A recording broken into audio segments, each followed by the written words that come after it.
Centre, Kazibagh मस्जिद के पास, गालिब नगर दरगाह road और मासूम कॉलोनी, परभनी। एक बार जरूर आइए। मोबाइल क्रमांक 7721088557।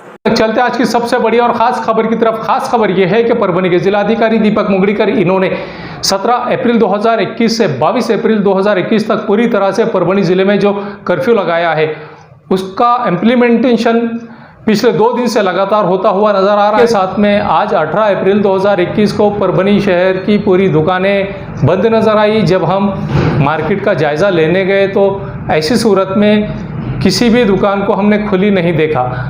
जो लोग बगैर मास्क के परभनी शहर में बाहर घूमते हुए नजर आ रहे थे उन लोगों पर दंडात्मक कार्रवाई की गई। जो लोग बिला वजह के अपने घर से बाहर निकल रहे हैं उन लोगों पर कार्रवाई की जा रही, कड़ी पूछताछ उनसे की जा रही है। आज हम शाम के टाइम पे 5 बजे के टाइम पे परभनी शहर के दरगाह रोड स्थित दरगाह हजरत सैयद शाह तुराबुल हक इनके चौक पर, दरगाह रोड पर मेन चौक पर जाम कॉर्नर पर आज परभनी के अविनाश कुमार इनसे मुलाकात की। किस तरह से ये पुलिस प्रशासन का ये काम कर रहे हैं और किस तरह से आह्वान इन्होंने किया है इनसे। जिस वक्त परभनी के एकता सेवाभावी संस्था के संस्थापक अध्यक्ष अजमत खान इन्होंने आह्वान किया, इन्होंने कहा कि आप लोग जिस तरह से रमज़ान के महीने में गाड़े वालों पर, फल फ्रूट वालों पर कार्रवाई कर रहे हैं तो उन्होंने क्या जवाब दिया आइए जानते हैं। और उसी के साथ में परभनी की जनता से क्या आह्वान किया अविनाश कुमार इन्होंने, आइए जानते हैं किस तरह का आह्वान बार बार प्रशासन की जानिब से और पुलिस महकमे की जानिब से परभनी शहर वासियों से किया जा रहा है और इसकी वजह, सबसे बड़ी वजह क्या है ये भी आप जान लीजिए।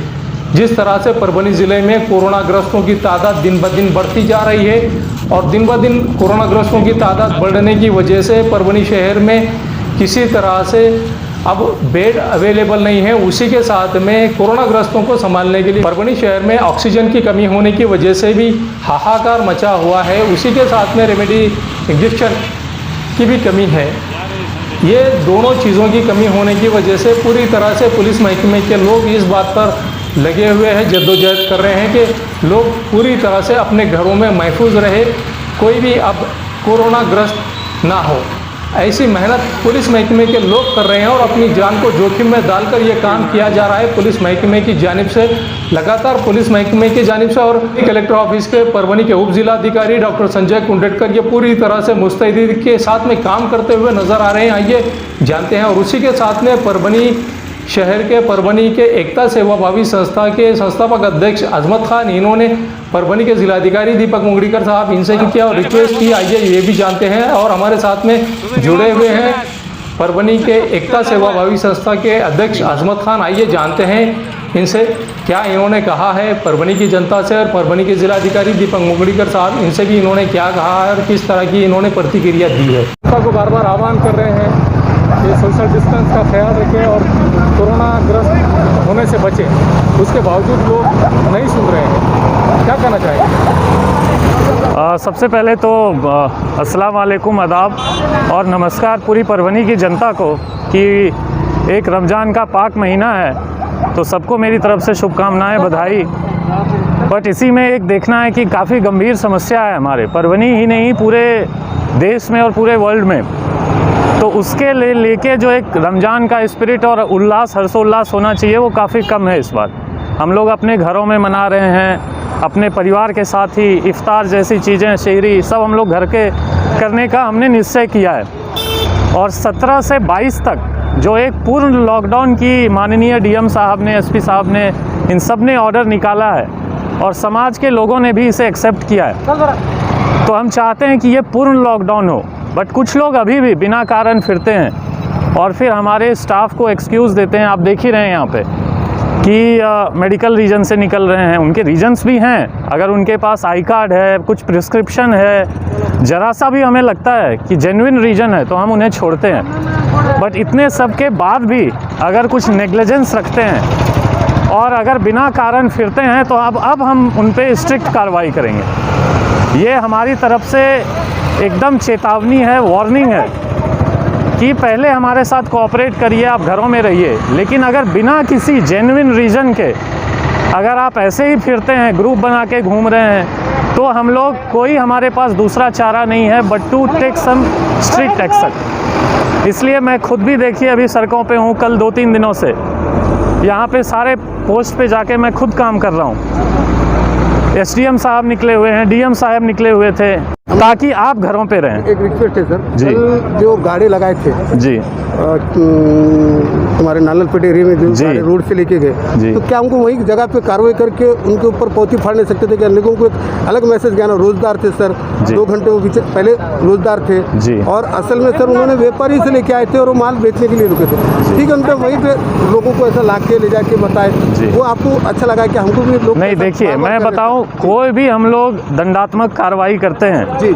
किसी भी तरह का पनिशमेंट देते हैं तो हमें पर्सनली अच्छा नहीं लगता। जी। हम अपने पर्सनल विम्स एंड फैंसी के लिए नहीं करते हैं कि हमें अच्छा लग रहा है। हमें बिल्कुल अच्छा नहीं लगा कि रोजेदारों को, गरीब लोगों को जो ठेला चला रहे हैं, जी।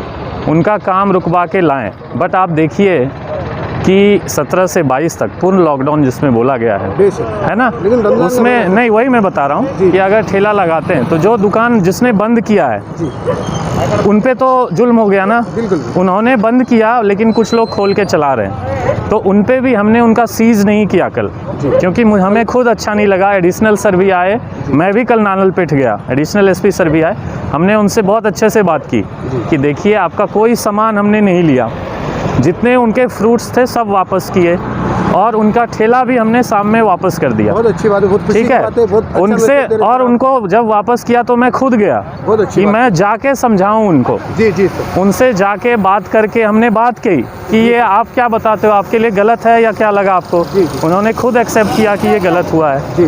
तो उनको सारे सामान हमने वापस किए, उनके ठेले भी वापस किए। मैं खुद जाके मिला बहुत अच्छी कि आप अच्छी आप पे कार्रवाई जो हुई है अच्छा, ये सर, लेना एक पड़ा मिनट, आज- और उनको वापस किया। एक- अच्छा एक- नहीं लगा बट ये करना पड़ता है। सर एक आज ये फौजा राज्यसभा सदस्य जो फौजा खान है, जी। उन्होंने एक लेटर निकाला है कि कम से कम 2 बजे से 4 बजे तक 4 से 6 बजे तक जहाँ मस्जिदें हैं जी। वहाँ पे थोड़े गाड़ी लगा दीजिए, क्योंकि रमज़ान का एक पवित्र महीना है, जी। रोजदार फ्रूट वगैरह ताज़े खाते हैं। जी। तो उसके लिए आपका क्या बोलना है सर, प्लीज़ उनका जो हाँ, statement देखिए आज- ये मोडालिटीज़ हैं, उन्होंने पब्लिक रिप्रेजेंटेटिव हैं, उनका भी काम है। जी, जी। और हमारे भी ये संज्ञान में आया है। लोगों ने जब हमने भी मौलाना और मौलवी से बात करी आप और भी अपने स्टाफ से भी, जी। तो ये फीडबैक आता है। लेकिन क्या है, आप उसमें ना अगर हम लोग उस पे जो हमने सोचा बाद में, मैं मेरी भी मत थी कि ये किया जा सकता है, जी जी बट जब आप डिटेल प्लान करते हैं ना कि कैसे करें, फिर क्या हो जाता है, भीड़ लगेंगे।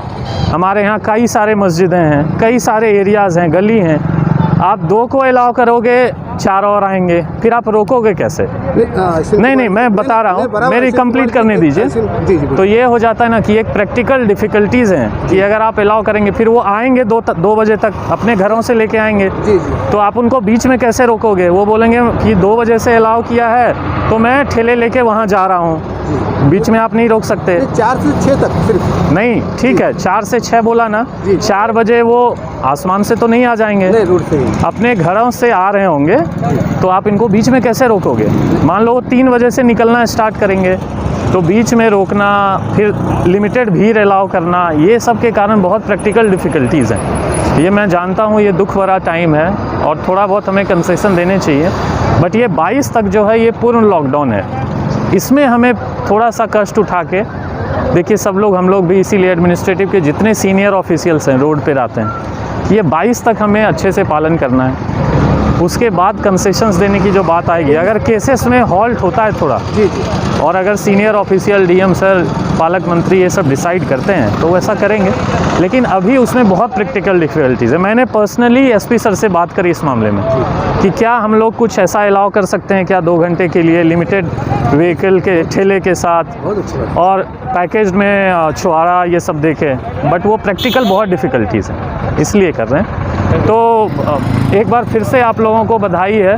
लास्ट में हम लोग अब से विदा लेते हैं, लेकिन प्लीज़ इसको पालन करिए। अगर नहीं करते हैं, जेन्युइन रीज़न से बिना बाहर निकलते हैं, तो बड़े ही दुख के साथ, ना चाहते हुए भी हमें कार्रवाई करनी पड़ेगी, और फिर वो अच्छा नहीं लगेगा कि रोज़े के दिनों में कुछ लोग निकले हुए हैं बाहर, उन पे कार्रवाई कर रहे हैं, 6 बजे तक वो पुलिस स्टेशन में बैठे हैं, तो हमें अच्छा नहीं लगता। प्लीज़ कोऑपरेट करिए, अदरवाइज़ हमें स्ट्रिक्ट एक्शंस लेने पड़ेंगे। ठीक है, धन्यवाद। आज तक जो चैनल है जी, हमारा, जी। वो अच्छी बात है, उसके थैंक लिए यू। प्लीज़ दो एक लफ्ज़। परवनी ये काफ़ी रिस्पॉन्सिबल जर्नलिस्ट हैं, जितना अभी तक मुझे एक्सपीरियंस हुआ है। तो हमारे संदेश ले जाते हैं, जनता का संदेश हमारे तक पहुंचाते हैं। तो आई एम श्योर इनका अच्छे से उपयोग किया जाए। जनता को आप लोग जागरूक करें। आपसे भी अपील है कि जनता को जागरूक करिए। हमारी मीडिया भी एक रिस्पॉन्सिबल रोल निभाएगी इसमें। Thank you, thank you. धन्यवाद। आज मैं अजमत खान एकता सेवी संस्था का अध्यक्ष तथा समाज सेवक परभनी। साथियों, आज मैंने अभी IPS अविनाश जी से मुलाकात माध्यम पे जैसा मालूम पड़ा, तो अखिल भाई और हम जाम नाके पे पहुँचे। वहाँ पे देखा कि अविनाश जी खुद गाड़ी में से उतर के लोगों से अपील कर रहे थे, किसी प्रकार का डंडा उंडा नहीं लगाते हुए देखा मैंने। खुद हाथ जोड़ के उन्होंने रिक्वेस्ट कर रहे थे कि मास्क लगाइए और घर के बाहर प्लीज़ मत निकलिए। मगर मैंने कल जो वाक़या हुआ था, तो उस वाक़े के बारे में मैंने पूछा कि सर आप इतना आज ये कर रहे हैं, कल आपने पूरे गाड़े बागवान महल्ले से लेके नानलपेट पुलिस स्टेशन तक गाड़ी लेके चले गए थे और वहाँ पे वो लेके गए, वो अच्छा लगा क्या आपको? तो उन्होंने खुद कहा कि ये मुझे भी अच्छा नहीं लगा। जैसा मुझे मालूम पड़ा कि गाड़ी वहाँ पर लेके आए रोड से तमाशा करते हुए, तो मैं खुद उस पुलिस स्टेशन डायरेक्ट पहुँच गया था। बोले ये अविनाश जी ने क्लियर ऐसा कहा, जनता के सामने कहा, हमारे कैमरे के सामने कहा कि सर ये ठीक नहीं हो रहा, आप प्लीज़ इससे रोकिए। उन्होंने कहा कि मैंने किसी प्रकार का कार्रवाई नहीं होने दिया। मैंने कहा कि मैंने आज ही राज्य मंत्री फौजा खान इनसे भी बात की थी, उनके बारे में मैंने कहा कि आपको आज जो लेटर निकला उनका 4 बजे से 6 बजे तक छूट दी जाए मस्जिद के पास गाड़ों वालों के लिए। उसके बारे में उन्होंने कहा कि हम इसके ऊपर लोक प्रतिनिधि उनका आह्वान को हम बिल्कुल सहमत है और हम प्रयास करेंगे इसके बारे में। लेकिन 22 तारीख तक लॉकडाउन कड़क लगा, उन्होंने हमको क्लियर कहा इस बात का। तो मैं अपील करूंगा जनता से भी कि मैंने आज कलेक्टर साहब से भी इस बारे में बात की, तो कलेक्टर साहब ने भी यही कहा मुझसे कि मैं बिल्कुल नानलपेट पुलिस स्टेशन यहाँ के जो जिम्मेदार अधिकारियों से पुलिस डिपार्टमेंट के मैं बात करूंगा, इस प्रकार का दोबारा ऐसी घटना नहीं होंगी, ऐसा उन्होंने हमको आश्वासन दिया। साथ ही ऑक्सीजन परभनी के अंदर बाबूराज साया अन्ना जिनकी बहन एडमिट है, सोशल वर्कर, वो सीरियस है। हालांकि परभनी हॉस्पिटल में होने के बावजूद, सिविल हॉस्पिटल में, मैंने कलेक्टर साहब से कहा तो कलेक्टर साहब ने कहा नहीं ऐसा नहीं हो सकता। मैंने बोला सर वहाँ पे सुबह 9 बजे से ऑक्सीजन खत्म हो चुका है उस दवाखाने में सरकारी सिविल हॉस्पिटल का। तो उन्होंने कहा कि मैं इस पर तुरंत ही कार्रवाई करूँगा। मैंने फौजिया मैडम से भी कहा, उन्हें भी कार्रवाई करूँगा। और चैनल के माध्यम पे लाइक पुकार और परभनी आज तक चैनल के माध्यम पे तुरंत इसके ऊपर बाहर निकल के लोगों की अपील की। और मैं एक ख़ास तौर पे आपसे अपील करूँगा कि मेरी भी फैमिली के बच्चे, आज मैं जब बाहर निकला था, जैसा अखिल भाई के साथ मालूम पड़ा, तुरंत मैं बाहर निकला कि भाई वहाँ पे जाम नाके पे ऐसा कुछ गड़बड़ हुई। जैसा हम लोगों को मालूम पड़ा हम लोग भागते गए। तो मेरी भी फैमिली के लोग बोले थे कि बाहर मत निकलिए पप्पा, मेरे भी छोटे बच्चे, मेरी भी फैमिली की मिसेज बोली थी, अखिल भाई की भी फैमिली वाले बोल रहे थे, सब पत्रकारों के भी, कि बाहर मत निकलिए। कल ही हमारा एक साथी पत्रकार गुजर गया। कल मैं शमशान भूमि में जब गया रात के 10 बजे, तो वहाँ पर 8 से 10 मैयतें जल रही थी।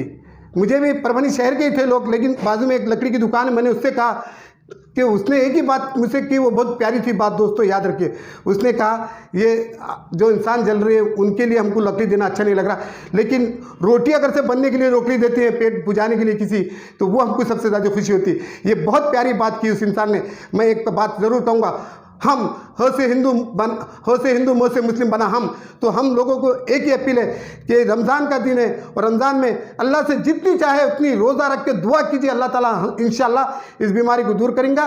खुदा हाफिज़। लोक पुकार लाइव न्यूज़ खान बात कर रहा हूँ सर, समाज सेवक। हाँ बोलिए सर, आपसे एक रिक्वेस्ट है कि कल नानलपेट एरिया में जो बागवान महिला है ना, हाँ वहाँ के कुछ गाड़े वालों को लेके चले गए नानलपेट पुलिस स्टेशन में सर। हाँ हालांकि वो घर के सामने लगाए थे सर उनके कुछ, और मैं मानता हूँ लॉकडाउन है, बहुत सबको एहतियात करना है, लेकिन रमज़ान का महीना है सर। एक रिक्वेस्ट है आपसे कि उनके ऊपर कार्रवाई मत कीजिए। और दूसरी बात यह है सर कि आप ऐसी परमिशन निकालिए कि महल्ले के जहाँ मस्जिद के कॉर्नर है वहाँ 4-4 गाड़ी सिर्फ 4 से 6 बजे तक भी दिए सर आदेश, तो बहुत अच्छा काम होगा सर, प्लीज़। बस ठीक है, मैं देखता हूँ, मैं पुलिस से डिस्कस करके बोलता हूँ मैं आपको। जी। और हमने भी फौजिया मैडम से भी बात की है सर रिक्वेस्ट। और दूसरे की रिक्वेस्ट ये है सर, मेरा बोल के पेशेंट है सरकारी दवाखाने में सर, हाँ, और सुबह 9 बजे से ऑक्सीजन नहीं है सर उनको। ऑक्सीजन नहीं है सर, बहुत परेशान है। बाबूराज सायन्ना बोल के एक सोशल वर्कर है, उनकी बहन है सर, वो सगी बहन है उनकी। वार्ड में सरकारी हॉस्पिटल में, पुलिस स्टेशन के सामने के वार्ड में है। हाँ, सरकारी दवाखाने में।